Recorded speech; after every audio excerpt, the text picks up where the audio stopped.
My friends, you have spoken, and I am listening. Today, I'm going to walk you through the creation of this painting here. I have heard a lot of requests of more of this type of video where I'm actually explaining what I'm doing while I'm painting instead of just like painting and yapping. I feel that perhaps I must apologize in advance because I've never really made a video like this before where I am articulating exactly what I'm doing while I paint. So,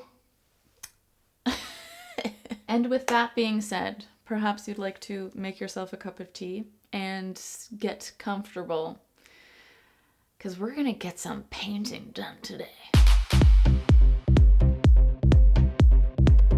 Since you can't make a painting without paint, I feel like that's probably a good place to start. So these are the paints that I'm going to be using for this painting. I usually use Winsor & Newton water mixable oil colors, and I've been using them for a long time, and I like them. I'm usually not fussy about how I organize my palette, but in general, I like to put titanium white in the middle, and then all the colors around it, more or less in the layout of the color wheel. One good tip that I heard a long time ago was to think of your burnt umber as like a really dark yellow.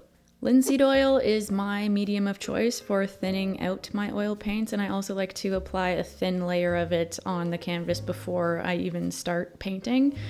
But this particular bottle of linseed oil was way too thick because it's old and I don't think I properly sealed it, so I ended up having to buy a new bottle halfway through this painting. But anyway, now I am mixing the blue for the sky, and spoiler alert, I had to remix this blue color to get it right a few times. I usually have problems with blue skies for some reason. But it's not so important for me to nail it the first time because basically I'm just throwing the shapes onto the canvas. Like wherever I see blue sky in the reference photo, I'm like roughly mapping out those shapes at this stage. And I'm also doing that for the foreground, which is like a grassy hill. So I am roughly putting down where I think that is, just like mapping out the composition. And in this darker area of the painting, I'm adding variety in the color with some blues and purples. When you're painting a hillside, I feel like it can be really tempting to go straight for just green, but there's actually a lot more variety in color than our brains want us to think. I always mix my own blacks instead of using one straight from the tube for this very reason. If I want more of a warm black, I like to mix dioxazine purple with burnt sienna or burnt umber, and if I want more of like a cool jet black, I'll mix burnt umber with phthalo blue. Here I'm using a lot of purple with some French ultramarine. Because I know this hillside is going to be mostly green, it's nice to have some of the dark purple pop out and complement it later. So now I am mixing the colors for the clouds, and when I look at the reference photo, I'm seeing a lot of variety.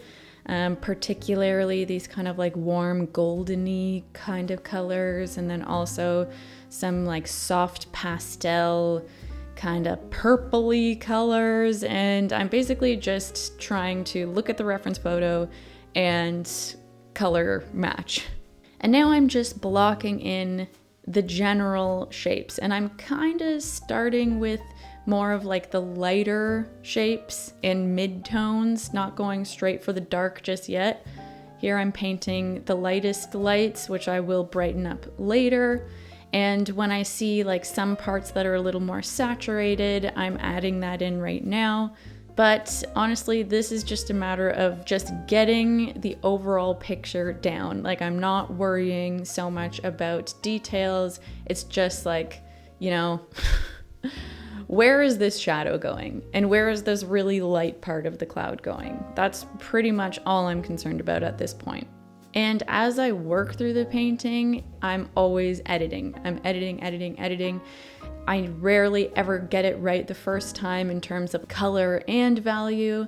So it's just a process, and it involves patience, which is an artist's greatest virtue. Also, I usually prime my canvas before I start painting, I should say that. But this linen, I believe, canvas that I bought, it was already pre-primed, so I didn't have to do that. I got to skip that step. Again, at this stage, I'm just thinking about 3 things.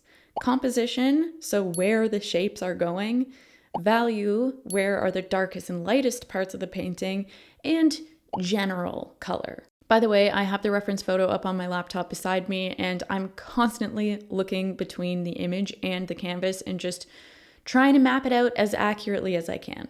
And speaking of the reference photo, it might be nice to actually get some context behind the painting before we dive right into the nitty-gritty of it. And if you're not interested in context, then feel free to skip ahead. But if you would like some beautiful, incredible, amazing scenic inspiration, then I have some clips for you.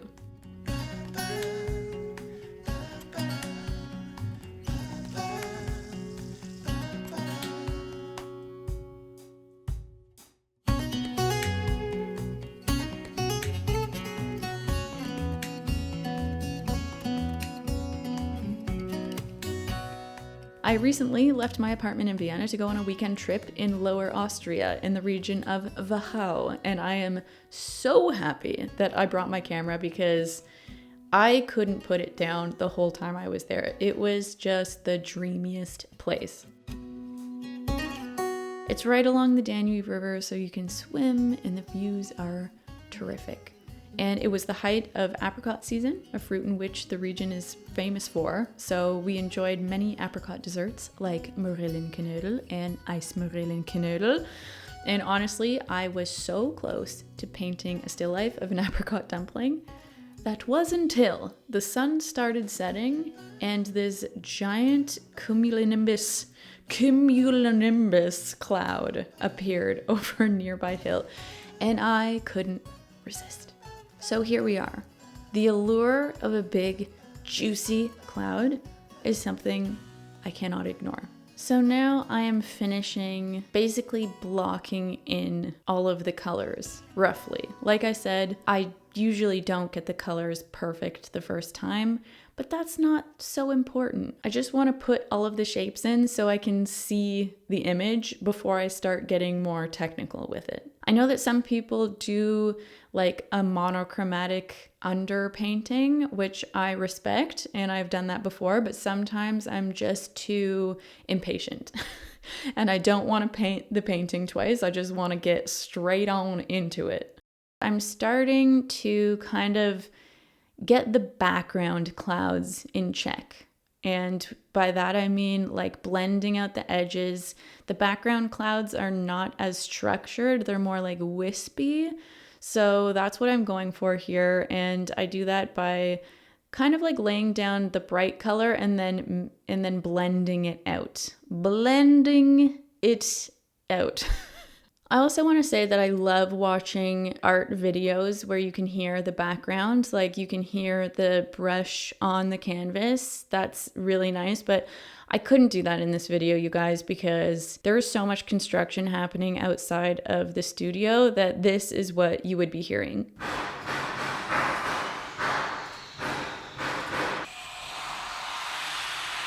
Not pleasant. Not pleasant for you, not pleasant for me. That's why we're just doing a straight up voiceover, and that's just the way it's gotta be.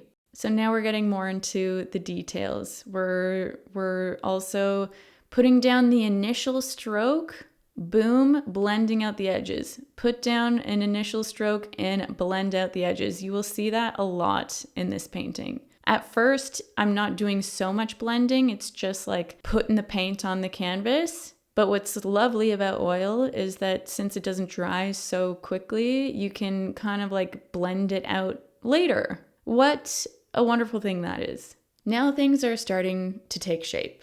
Like it's not just an abstract thing anymore. Like I can see the cloud, and now we're basically focusing a lot more on color palette. And I just love these colors. I think the colors are one of the best parts of this painting, and it really is just bringing me back to that beautiful weekend.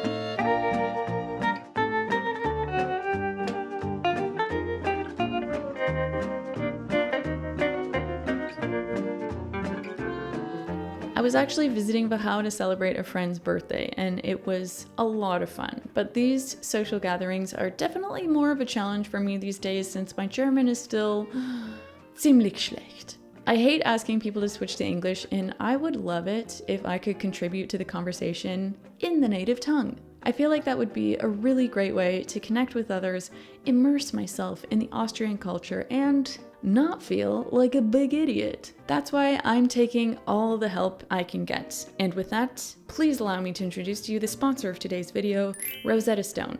Rosetta Stone is a language learning program that uses the dynamic immersion method, which helps you move past memorization and into actually thinking in your new language. Through context, visuals, and repetition, it mirrors how you learned your first language as a kid. And the all-new Rosetta Stone Sapphire is now live for an even more elevated way to learn. It has flashcard sets on over 500 topics, so next time I'm at a party, I can actually strike up an interesting conversation, such as, "Was ist dein Lieblingsbeuteltier?" And with the chat missions, I can practice my reading and writing while having conversations about lots of real-life scenarios, from meeting my new neighbor to dealing with lost luggage. Learning a new language can feel really daunting, but having control over how I practice, what I want to learn, and when I want to sit down for a lesson makes it a lot more manageable. So if you're also on a language learning journey like me, Rosetta Stone Sapphire is now live, and right now you can get 25% off with access to all 25 languages through the link in the description below. Thank you, Rosetta Stone, for sponsoring this video.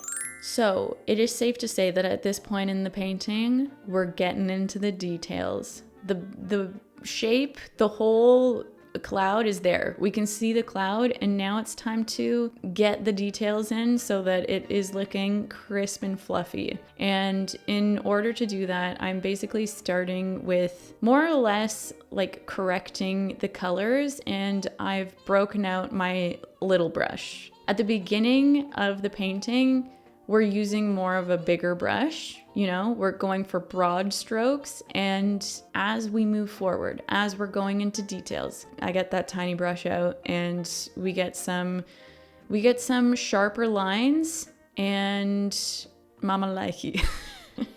It might be weird that I'm using like a flat brush for this. You can use whatever you want. You can do like a round brush if that makes more sense to you. But I just like working with a flat brush, even if it's like a square shape on the end and you don't really think of clouds as being squarely shaped, like whatever, right? Sometimes you will see me put my finger onto the painting to do a little smudgeroo. I can't say I recommend that. I'm pretty sure that's bad for your health, but you know, I usually live in the moment. I live in the moment when I'm painting, and sometimes that happens. In terms of what color I'm using at what point, I'm really just hyper focused on one tiny little part of the cloud, and I'm saying in my mind, what is this color? Is this more pink? Is this more yellow? Is it orange? Is it purple? And I'm either finding that color on my palette or I'm mixing a new one. Sometimes when I see a section that's like, okay, this needs to be more saturated. For example, it needs to be like a more vibrant yellow. Then instead of mixing the exact shade, then I'll just kind of take a little bit of, for example, cad yellow, and then blend it on top.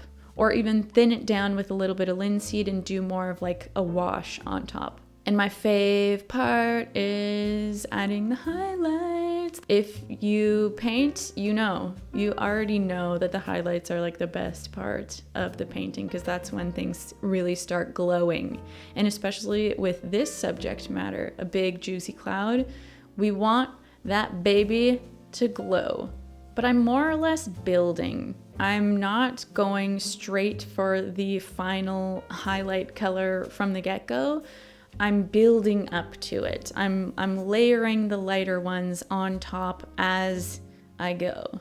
Okay, now I'm using a small round brush because I just needed that shape. I didn't want a square shape anymore. So I'm always switching what brushes I use, and honestly, I can't even recommend one over the other because I have a bajillion brushes and I'm using all of them. I'm using them all the time. I know some people are like, oh, you should just keep a limited palette and keep a limited brush collection, and that's not for me. That's not me, dog. Okay, so at this point in the painting, I had a break, so I went home and then I came back to the studio the next day and I looked at what I had created and said, the sky is way too light. Like, it was so many shades too light, so now I'm going in and I'm redoing the entire sky. So yeah, wish I had have done that right the first time, but you know what? We live and we learn. Sometimes we don't get it right the first time. Actually, often we don't get it right the first time, and that's fine. Eventually it worked, and then I had to redo these wispy clouds all over again. But it was fine. It was fine to do that because actually I like to paint these wispy clouds, and it ended up looking better this time. Now it's time for the nitty-gritty details. Oof, yes. I love this part. This is the best part. This is the best part of the whole painting. It's when you bring the highlights up to the accurate color, or accurate value and color, I should say. So we're getting the brightness in there, and that's what's making things really glow. Yes, this part right in the middle. Yes. Lots of good yellowish delight happening in there. We're fixing things up. And now it's time to focus on the foreground because I'm happy enough with the clouds. I think the clouds are looking good and I should not overwork them. So yeah, we're moving on to the foreground.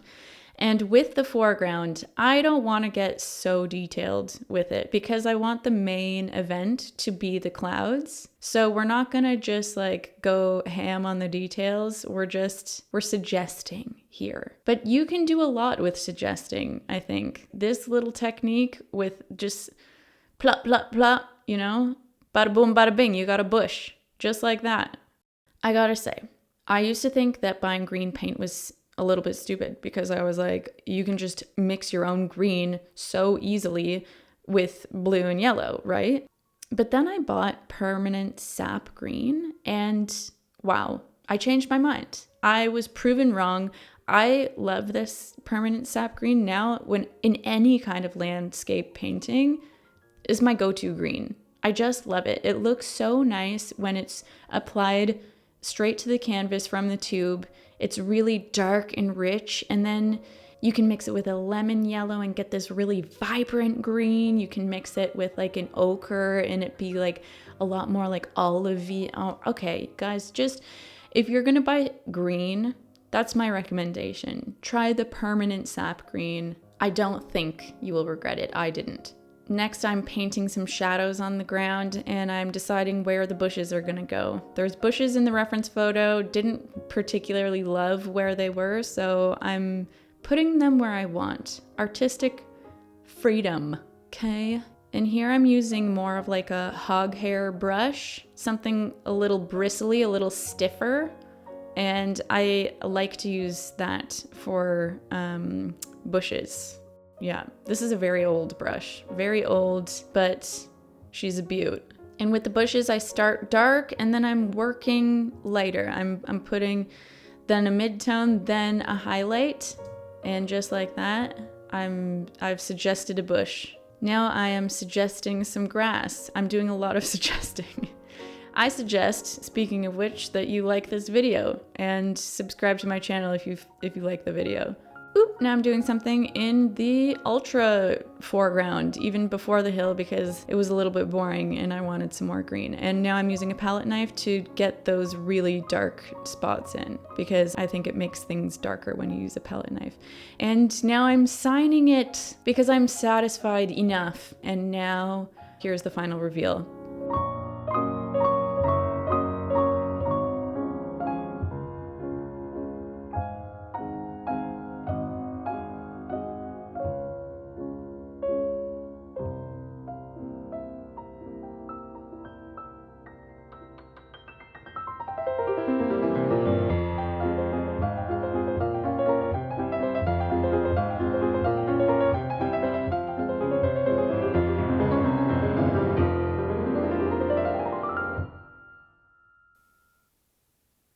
Did you like the video? I feel like I I don't know if I did a good job explaining. There were so many things that I felt like I could have talked more about, but because I was so overwhelmed with the amount of things that I could talk about, I feel like I had to like really chop things up a little bit. Like I said, my first time doing something like this, and I feel like it was nice actually to reflect on my own process a little bit and think about the reason why I do certain things and don't do certain things. In the end, I think my leaving piece of advice for you is that I think a lot of the times people can get so overwhelmed when they're starting something new, like let's get the perfect materials and get the perfect techniques down, and this can actually act more like a barrier to starting. And personally, I have taught myself how to paint through trial and error, and I wouldn't have it any other way. I think that that is a really good way to learn because it just encourages you to just do a lot, make mistakes, learn from those mistakes, and before you know it, you're painting beautiful clouds like these. The one cloud in the sky today is blocking out the sun right when I'm filming. Anyways, please subscribe to my channel if you liked the video, if you haven't already. I always appreciate you coming and hanging out with me. And if you were also doing something creative while you watched the video, let me know what it was. Let me know what you were working on. I hope you have a marvelous day. I'm Brooke Cormier, and I'll see you next time.